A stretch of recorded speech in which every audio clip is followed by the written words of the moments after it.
Welcome to Games from Folktales, a podcast that mixes historical research and tabletop role-playing settings. I'm your host, Timothy Ferguson, and this week, a second dose of Don Rodriguez, The Chronicles of Shadow Valley. Don Rodriguez is about to enter an inn that clearly has, in Ars Magica terms, an infernal aura.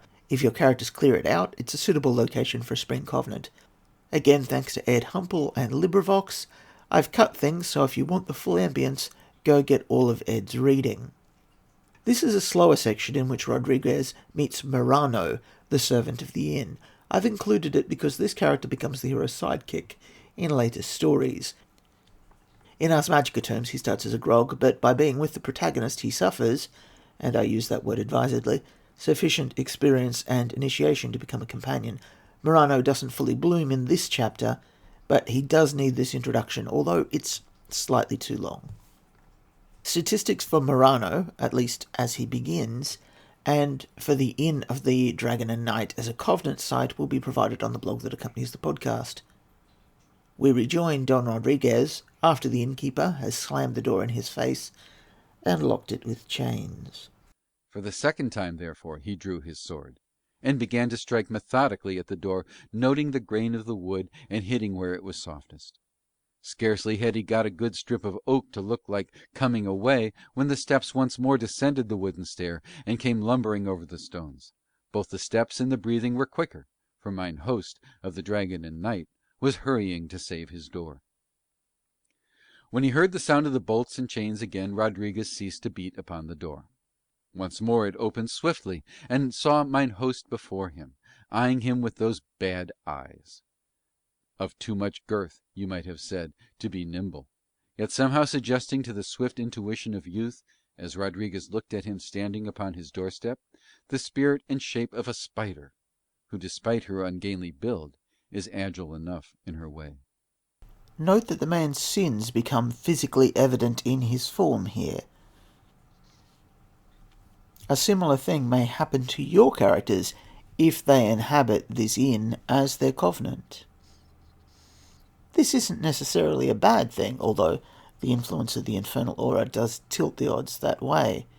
Similarly, virtuous characters may have their virtues expressed in their physical forms.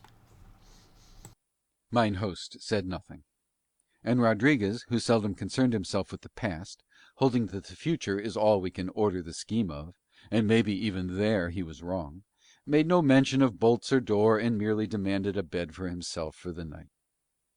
Mine host rubbed his chin. He had neither beard nor moustache, but wore hideous whiskers. He rubbed it thoughtfully, and looked at Rodriguez. Yes, he said, he could have a bed for the night.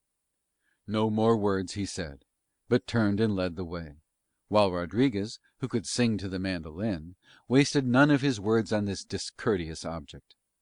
They ascended the short oak stairway down which mine host had come, the great timbers of which were gnawed by myriad rats, and they went by passages with the light of one candle into the interior of the inn, which went back further from the street than the young man had supposed. Indeed, he perceived when they came to the great corridor at the end of which was his appointed chamber, that here was no ordinary inn, as it had appeared from the outside, but that it penetrated into the fastness of some great family of former times which had fallen on evil days. The vast size of it, the noble design where the rats had spared the carving, what the moths had left of the tapestries, all testified to that. And as for the evil days, they hung about the place, evident even by the light of one candle, guttering with every draught that blew from the haunts of the rats, an inseparable heirloom for all who disturbed those corridors.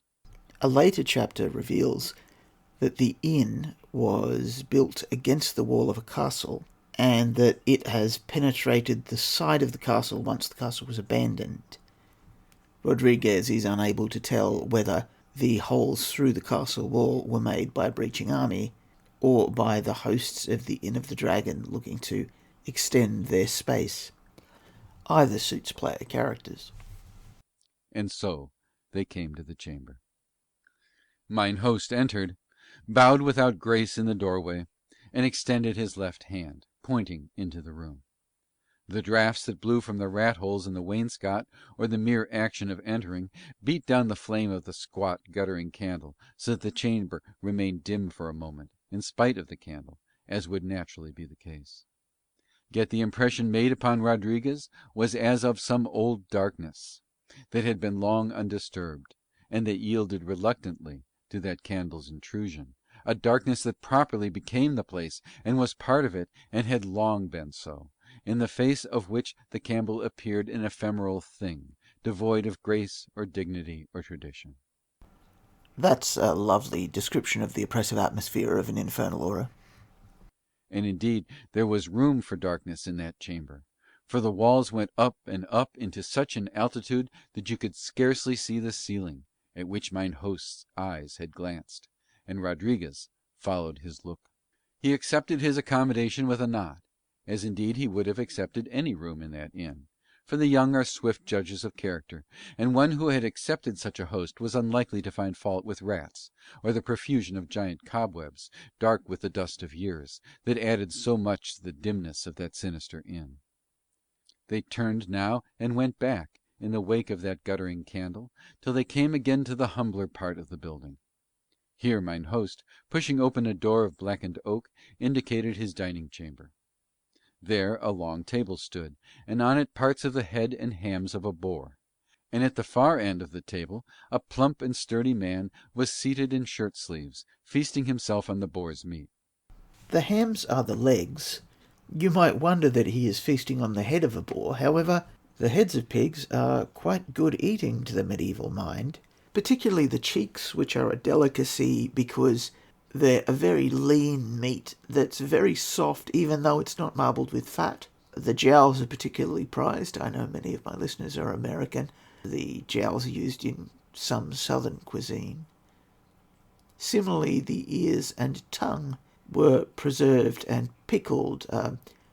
In the Navy, I believe, soused pig's face, which is a pig's head which has been boiled until the gelatin rises out of the skin to firm it up so it can be sliced, and then it's doused in a sticky red wine sauce. Was quite popular.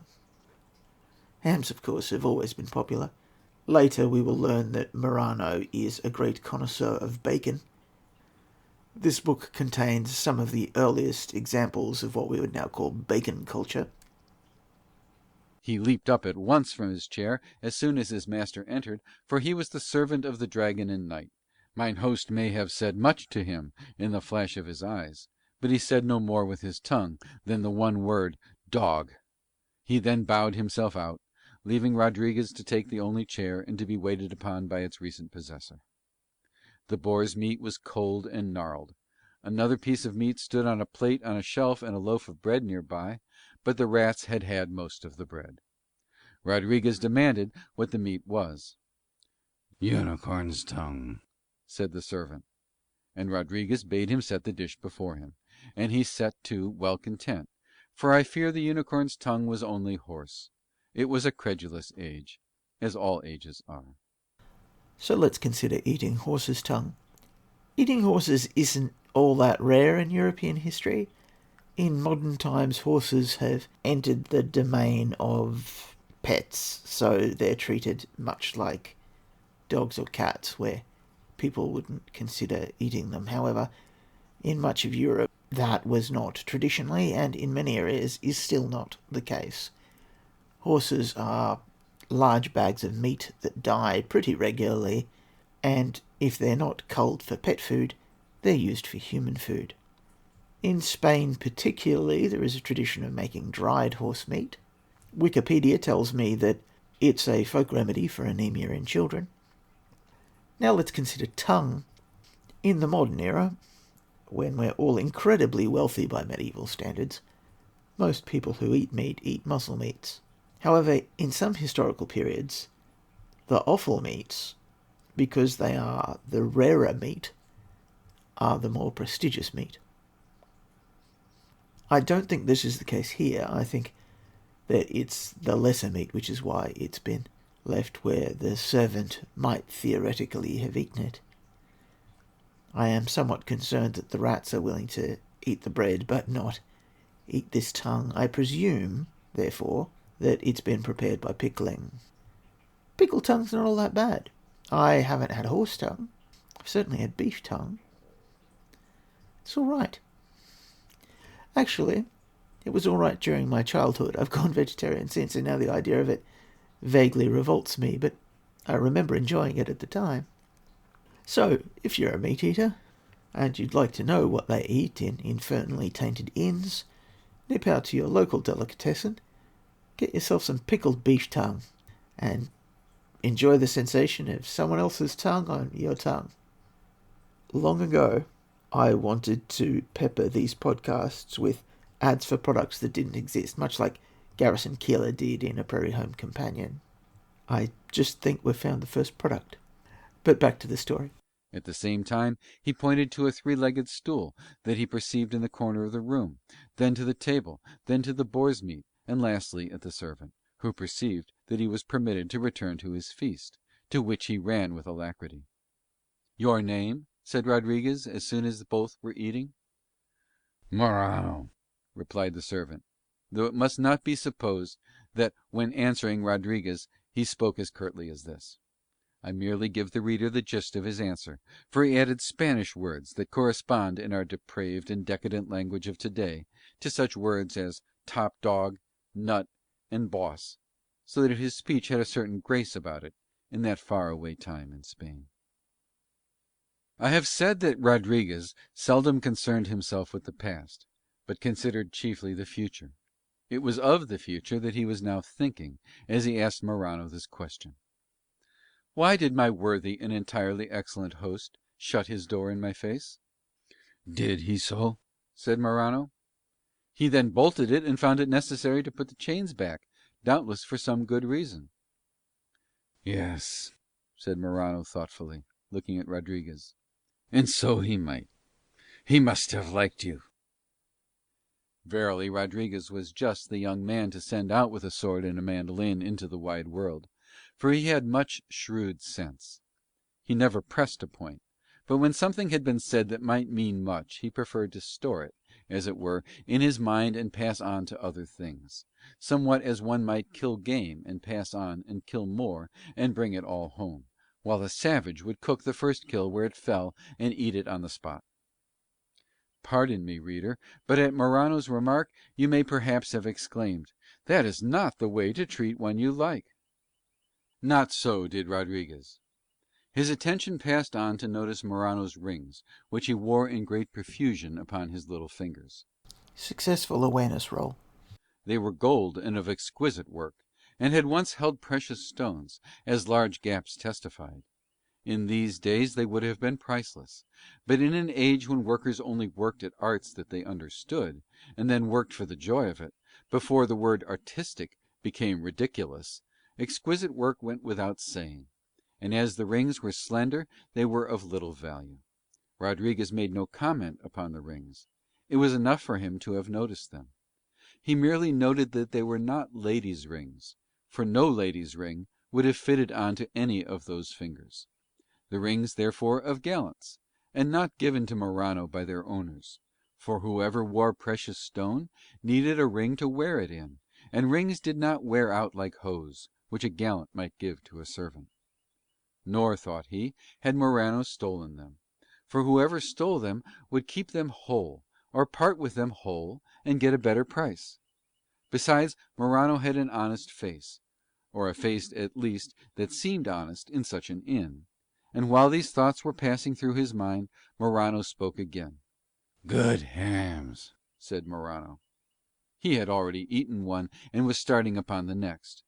Perhaps he spoke out of gratitude for the honour and physical advantage of being permitted to sit there and eat those hams, perhaps tentatively, to find out whether he might consume the second, perhaps merely to start a conversation, being attracted by the honest looks of Rodriguez.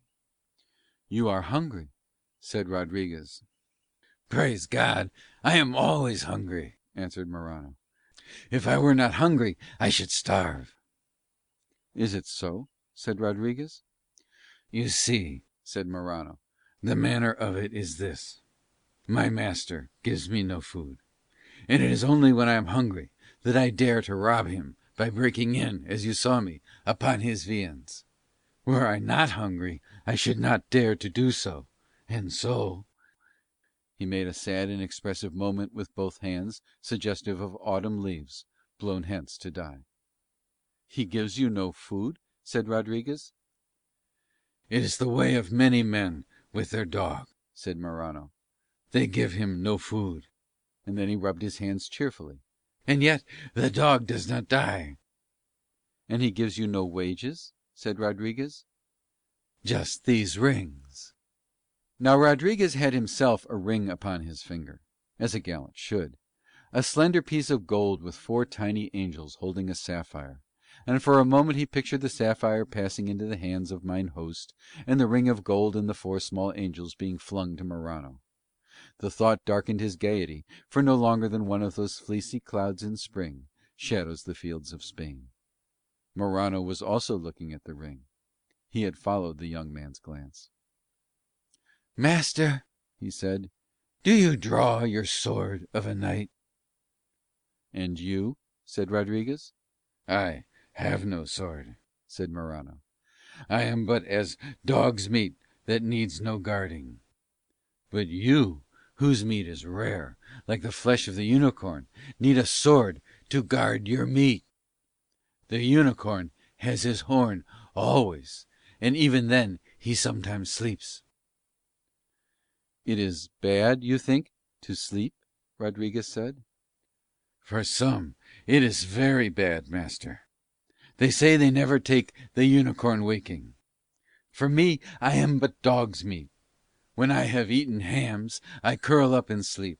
But then you see, master, I know I shall wake in the morning." "Ah," said Rodriguez, "the morning's a pleasant time." And he leaned back comfortably in his chair. Morano took one shrewd look at him, and was soon asleep on his 3-legged stool. The door opened after a while, and mine host appeared. "It is late," he said. Rodriguez smiled acquiescently, and mine host withdrew, and presently leaving Morano, whom his master's voice had waked, to curl up on the floor in a corner, Rodriguez took the candle that lit the room and passed once more through the passages of the inn and down the great corridor of the fastness of the family that had fallen on evil days, and so came to his chamber. And we'll leave Don Rodriguez there until next month, when he will confront the evil at the heart of the Inn of the Knight and Dragon. A reminder, statistics for the inn as a site and for Morano as a grog will be given on the blog that accompanies the podcast. Your saga may vary.